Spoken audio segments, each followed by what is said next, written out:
Ora viva, amiguinhos, bem-vindos ao mês do terror. Hoje vamos dedicar o nosso episódio a Elvira.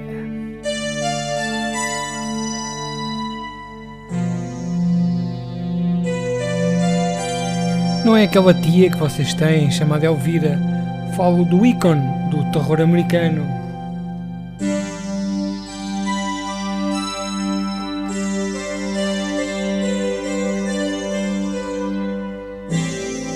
E estão terminados os meus dotes de criador de bandas sonoras de terror.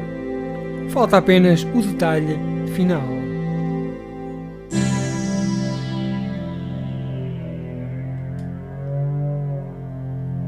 O trêmulo da morte.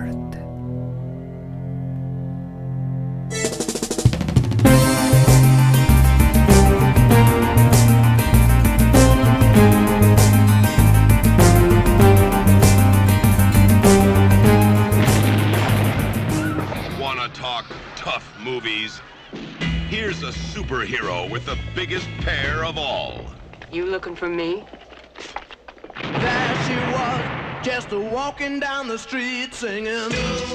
Miss Elvira is a slimy, slithering succubus, a concubine, a streetwalker, a tramp. Yes, she's got it all. She's everything you've ever wanted in a movie. A woman.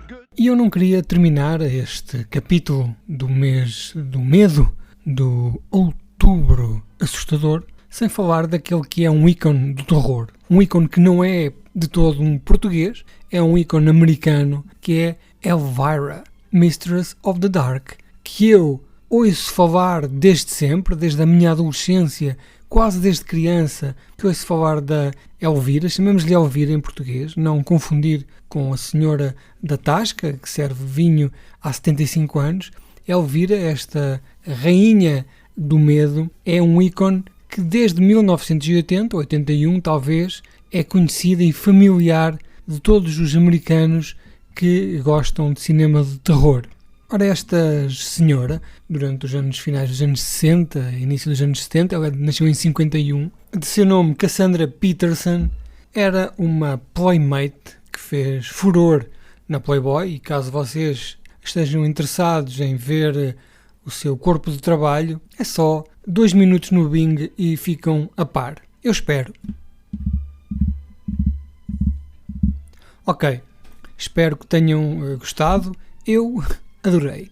Entretanto, esta senhora, esta jovem na altura, nos seus 17 anos, visitou uma companhia de dança de Las Vegas e com 17 anos ficou logo a trabalhar lá e durante alguns anos foi uma dance girl, can girl, show girl, não sei como é que lhe vamos chamar, até que um dia encontrou Elvis Presley, que lhe terá dito, numa conversa, imagino eu, meio tocada, que ela tinha futuro e ela merecia mais, ela devia atirar-se aos grandes sonhos, e porque não Hollywood, porque não as séries de televisão, era aí que o seu futuro poderia estar. E então ela atirou-se aos castings, e casting após casting, até que um dia foi escolhida para fazer, juntamente com Vampirella, também um clássico deste terror, mas mais, sei lá, dos anos 50, 60, fazia também este tipo de hosting de cinemas de terror que nós cá nunca tivemos, que era uma pessoa que vinha em personagem,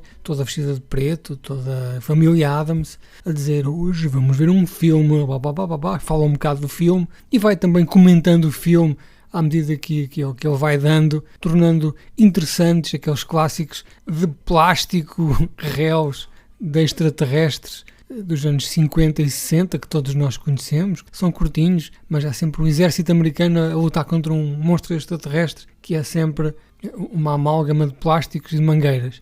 Em 80 entrou nesse meio, começou a fazer então este hosting e durante 8 anos foi um sucesso gigantesco. Todos os anos ela tinha uma série de televisão onde apresentava filme após filme. Isto era uma situação perfeitamente provisória, tanto que ela até diz que eles alugaram o sofá que ela usava para apresentar esta série porque não acreditavam que valeria a pena comprá-lo porque aquilo ia durar pouco tempo. Passados 8 anos, eles continuavam a alugar o mesmo sofá, já pagando para aí 30 ou 40 sofás, por não acreditarem que mesmo ao fim de 8 anos, aquele espetáculo, aquele programa era interessante. Ora, em 87, Elvira quis mais e foi-lhe proposto uma série de TV. E ela pensou, bem, série de TV não, talvez um filme. Nesta altura, a companhia, a empresa de televisão para onde ela trabalhava, terá ido à falência e fez com que ela tivesse perdido a sua profissão. E só porque ela teve a destreza de anos antes, 1 ano ou 2 antes, pegado naquela imagem e tê-la registado como sua imagem de marca, ou seja, Elvira, Mistress of the Dark, era de Cassandra Peterson, não pertencia a nenhuma televisão, nenhuma empresa. Essa companhia foi à falência por vários tipos de burlas e Elvira ficou com a Cassandra. Entretanto, ela teve várias versões do guião e foi então que saiu o filme Elvira, Mistress of the Dark, que eu vi a semana passada. Nunca tinha visto, como vos disse anteriormente, sempre me familiarizei com esta personagem, mas de facto nunca fui a fundo. Nunca vi os seus programas, porque eu sou português, e os seus filmes, que são 2, ganhei finalmente este ânimo de os ver. O de 88, o tal Mistress of the Dark, é uma história em que Elvira faz dela própria, faz o tal programa de televisão, e eu penso que isto será muito biográfico.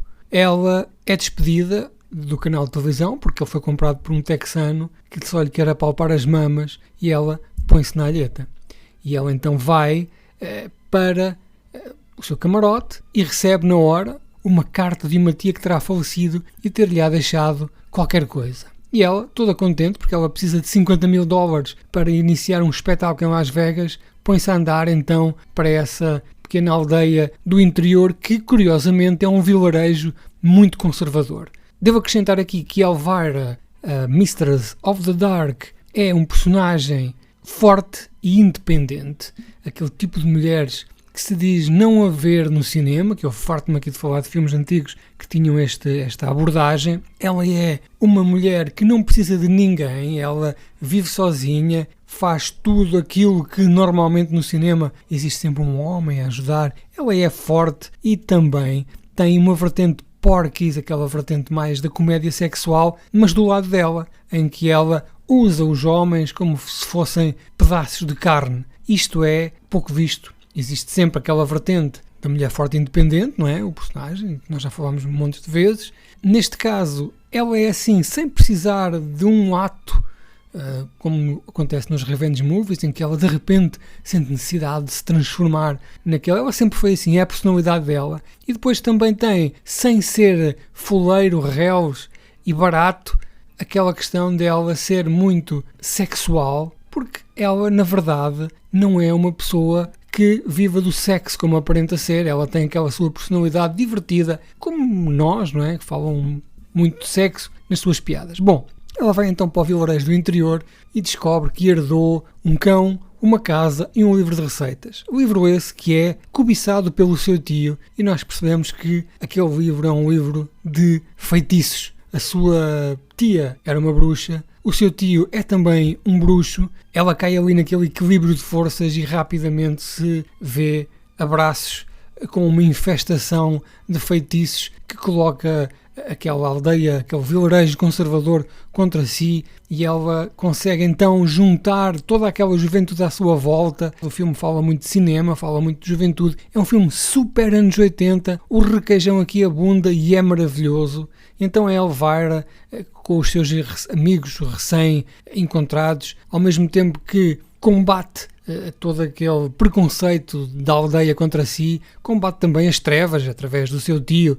Este filme não é de todo um filme que tenha sido um sucesso em Portugal e, pelo que percebi agora, nem nos Estados Unidos ele foi um sucesso. Tornou-se neste filme de culto porque recusa-se a morrer. Um filme de culto é aquele filme que tem uma recepção tépida, mas os anos passam e ele vai crescendo, ele vai rolando, ele vai fazendo parte da cultura popular e geração após geração toda a gente o conhece.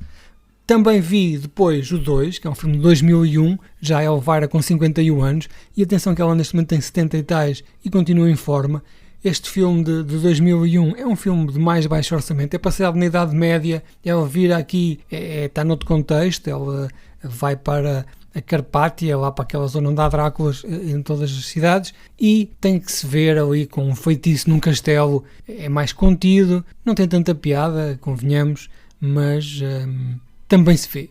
Eu diria que isto faz um bom double feature e foi assim que eu vi. O primeiro é muito melhor, é mais fresco, foi filmado naquele sítio onde foi filmado o Regresso ao Futuro, aquela praça que é familiar e aparece em montes de filme. O 2, pronto, é mais aquela curiosidade, tem piada, parece muito aquele filme do Roman Polanski, o Fierce Vampire Killers, que em português tem o nome, se não me engano, Por Favor Não Me Morda no Pescoço. Tem aquele ambiente de terror gótico, romântico, em humor. Lembrem-se que Bing, lá está, metam só Cassandra Peterson e divirtam-se, apesar dela ser este mulherão que qualquer homem heterossexual sente as calças a encolher quando a vê, ela é um ícone da cultura drag, é um ícone da cultura gay, porque a maneira como ela se manifesta, a maneira como ela dança, a maneira como ela faz tudo, provoca ali uma espécie de identificação com essas comunidades. Não tanto, diria eu, com a comunidade mais feminista. Dentro do meu coração, Elvira está aqui alojada para sempre. See Elvira.